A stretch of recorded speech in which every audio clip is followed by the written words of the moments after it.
All right, everyone, welcome back for another episode of Carnivore Trade. Today's Friday, March 4th, 2022. So markets finishing lower here today. S&P down 0.8%. Triple Q's down 1.5 here. Some weirdness kind of going on this morning. If we take a look at some of these tech stocks, we had Facebook kind of bidding up in the morning, and Netflix, same kind of thing. We had PayPal. Some of these weird, Tesla was green in the morning as everything else was falling. I know there was some outages. Robinhood, Webull were both reporting outages with options trading and having some weird spreads. I don't know if that had anything to do with it, but it was a little bit strange to see some of these growth stocks printing green with the markets gapping down basically, 0.75%. A little bit of weird action this morning. Speaking of Tesla, actually not having the worst look here on the daily. Kind of a decent little pullback pattern there, as the markets were red today, though. The most important thing, though, is we did hold this inside bar low here on the spiders. It was tested. You can see we came down here, tested that intraday, made a higher high. They wouldn't let us get an hourly close over 432.50, which is your opening range high there. And then we came in, kind of put in a higher low. Then we got a little bit of short covering into the close, which makes sense, because market's so news driven. If you're short in this area, if you're short the 440s, 438, probably want to book some profits going into the weekend because, any sort of positive news could send this market higher. And you can always hold your shorts, hold some of the shorts into the weekend if, you get negative news, of course.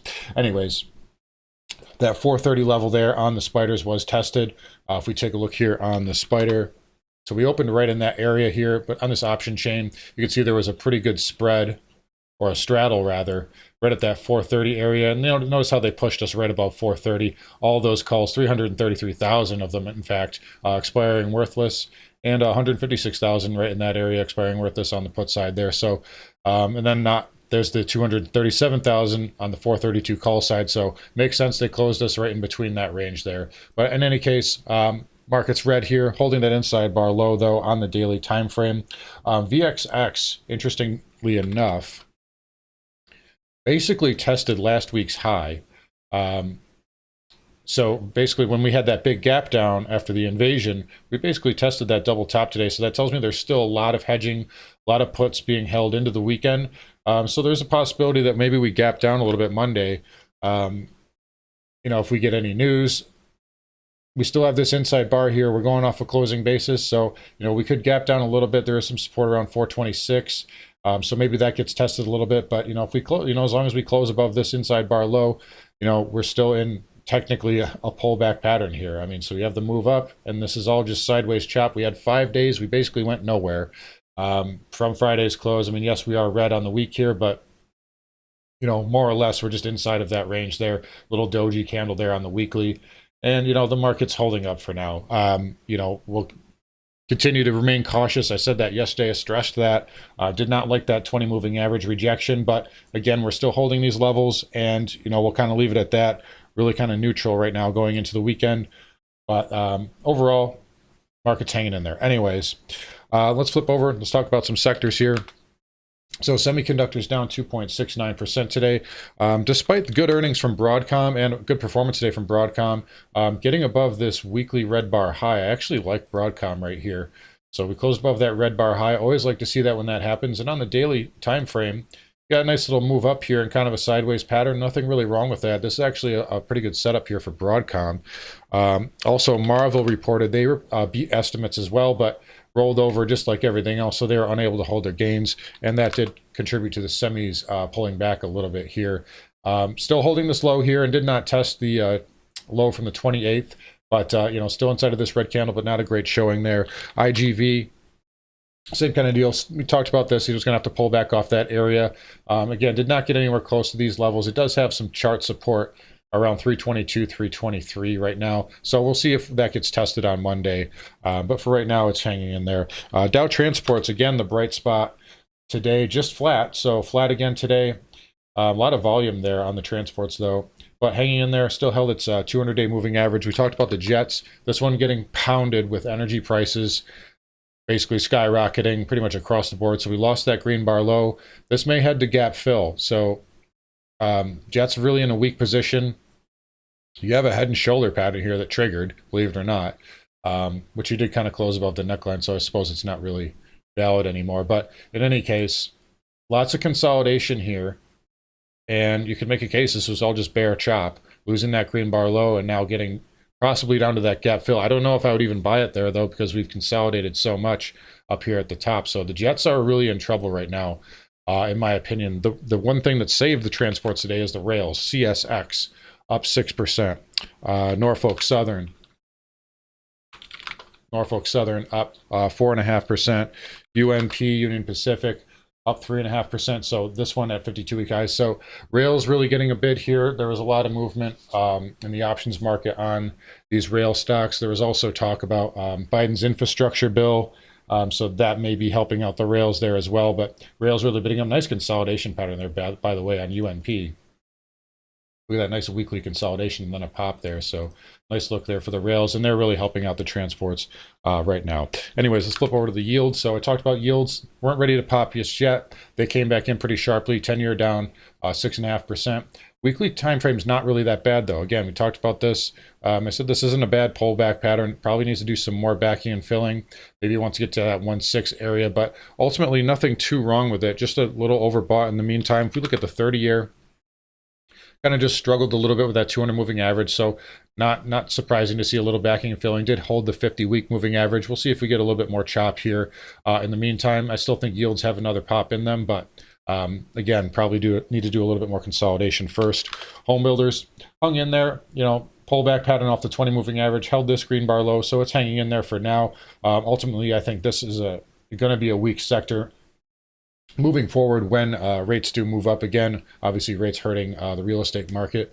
There's no secret there. So, maybe this one has another leg up in it, but I don't think that there's going to be much past that. VNQ, surprisingly enough, up another 0.5% today. So this one kind of bucking the trend. We talked about that yesterday. VNQ showed some strength and continue to do that today. Maybe it has some upside into that necktie there. You got the 200 and the 50 moving average and these pivot highs. So that would make a logical target there for the VNQ, but hanging in there for right now. Nothing really wrong with it. Let's take a look here at the financials. So let's go to XLF here. So holding these pivots here, they really saved it the last minute here. We got a lot of short covering into the close, but fins were getting hit pretty hard all day long. JP Morgan got saved at the last minute, so they saved this little tail candle here. We closed above that, basically by the skin of its teeth. Held that 100-week moving average. So we'll see if we can get a bid off of that next week. Morgan Stanley also got hit pretty hard, but the weekly is into some pretty good chart support right here. You got this pivot high, and then these pivots right in this range here.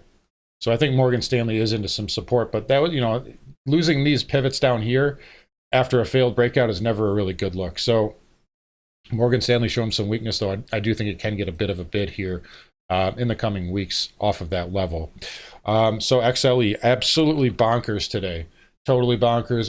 Above 75. It is into some pretty heavy monthly resistance, though. These pivots up here are going to be major. You're overbought. You're extended into the pivots.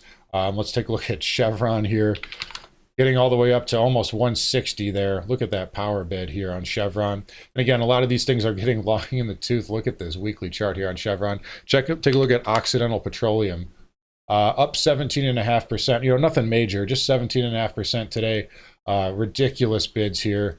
Exxon Mobil up over 3.5% there. Conoco 2.94%. XOP 3.94%. OIH up over 3% as well. So energy just absolutely going bonkers here. Again, I still think it's very top heavy at this point.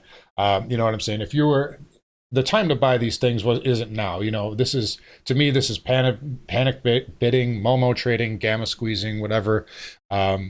But if you own it, trail your stop. That's my best advice for you. Just trail your stop and try to trim profits on the way up. But nothing really to do with these names right now, outside of maybe like Lotto puts or something like that. I wouldn't have a problem if you want to take some Lotto positions or some small short positions up here. But just be aware that these things can go higher. And they're very news driven right now. But just crazy moves in energy. By the way, speaking of commodities, take a look at wheat. 1200 here on the spot wheat futures. Just ridiculous moves here. Anyways, nat gas continuing to bid higher. We talked about the little pause yesterday and then a little pop here. So we'll see if it has some upside. I think I said it's got upside to this double top range around 550. That's kind of that measured move target. But, nice little up move, sideways consolidation, excuse me, and then a pop there. So nothing really wrong with nat gas right now.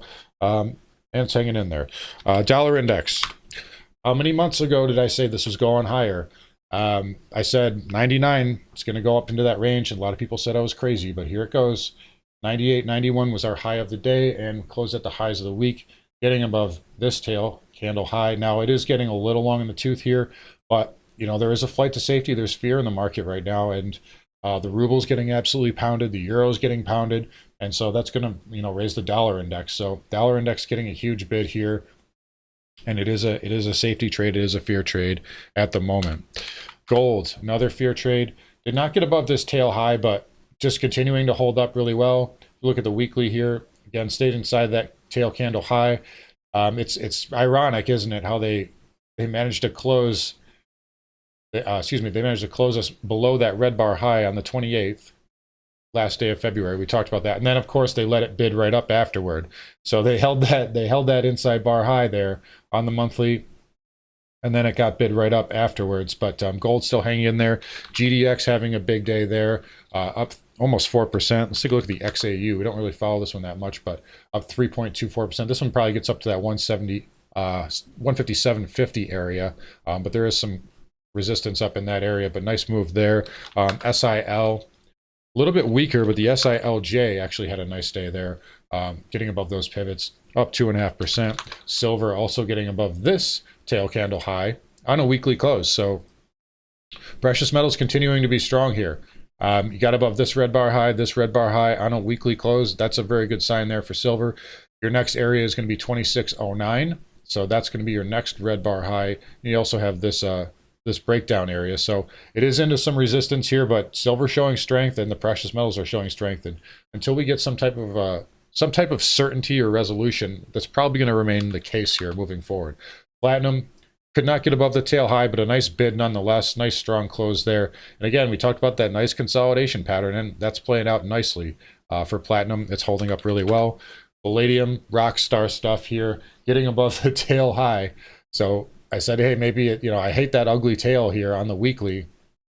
Don't think it can get above that. Well, it did. So Palladium getting all the way up basically to double top already, and just absolutely rock star move there for that metal. By the way, apparently, I said this the other day, all I had to do was talk crap about copper, and now it's finally breaking out. It's finally got above this range. And yes, we've got a weekly close. We have a weekly close above the red bar high. We have a weekly close above the inside bar high.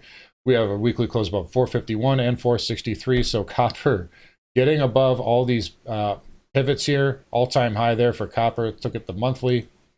There it is, all-time high. Now, this is a monthly chart here, so it very well could, get pushed back down.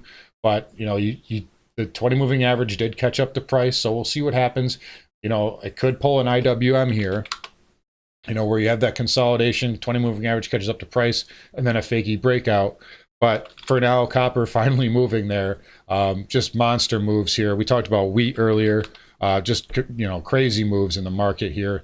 All these commodities are just absolutely... Wheat is up something like 50% here, I think, in the last week or two.